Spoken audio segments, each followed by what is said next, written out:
America envisioned by the Tea Party. A home catches fire, firefighters arrive on the scene and watch the place burn down, all because the homeowner did not pay an extra fee. Our #1 story, pay to spray, just a preview of what would come in a kind of a la carte government. In a moment, the man victimized by this policy, where it's already in effect, will speak out.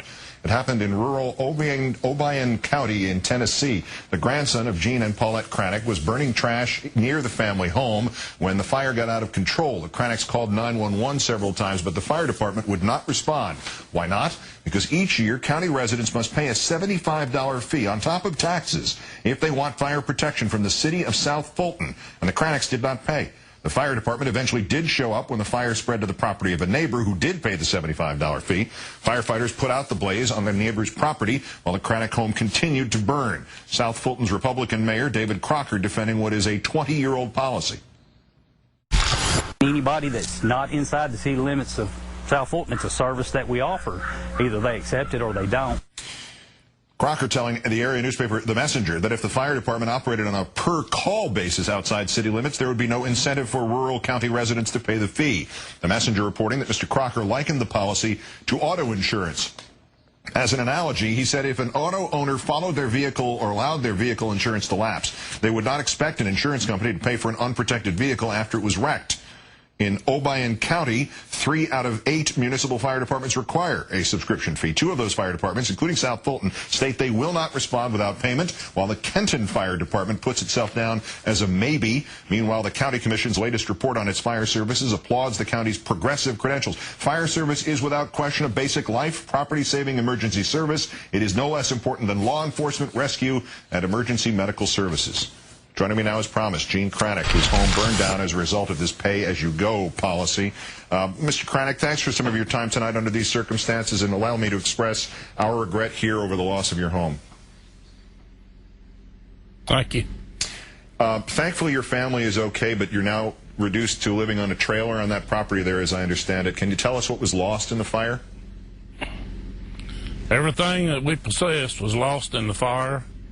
Even 3 dogs and a cat that belonged to my grandchildren was lost in it, and they could have been saved if they had been put water on it, but they didn't do it. So that's just a loss. When you all called 911, as I understand it, you told the operator you'd pay whatever was necessary to have the firefighters come out and prevent the fire from spreading to your house. What was their response? That we wasn't on their list. And what did they say when they finally got there and finally started to work on the flames because they had spread to the adjoining property? What did the firefighters say to you? Were they sorry about this? Would they express any regret?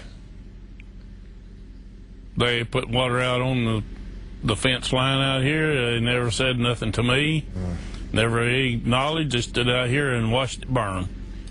So if your neighbors hadn't paid either, and the flames had jumped to their house, that would have burned down too. I mean, if nobody out there had paid, we would have had the entire rural community on fire. It was in a cornfield. They had already harvested, and they had a tractor and a disc out here that doesn't have the flame contained in the field. And the man that owned the field told them to put the water on the house. And they said they couldn't do it because it wasn't on the list. Has the fire department, to your knowledge, ever made an exception to this rule? Yes, they have. Back when we had a real fire chief, boy, he had enough gall about him that he would do things. About 3 years ago, in this December, had the fire up here in my boy's house, and they waived the fee till the next day.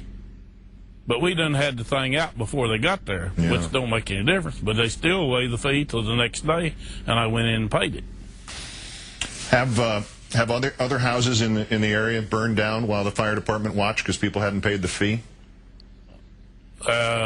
Yes, sir. They let, as far as I know for sure, they let 3, and I heard of 4.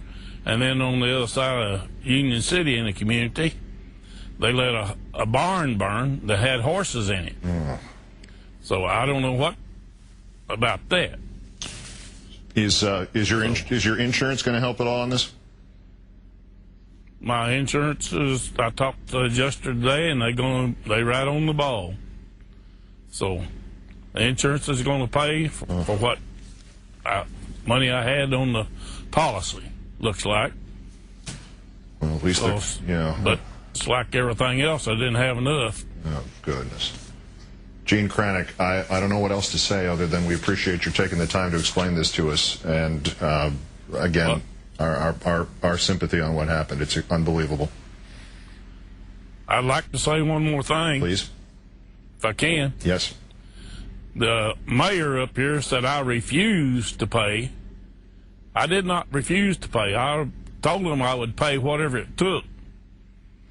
But I had forgot this thing, and I know people don't think you forget things like that, but you do.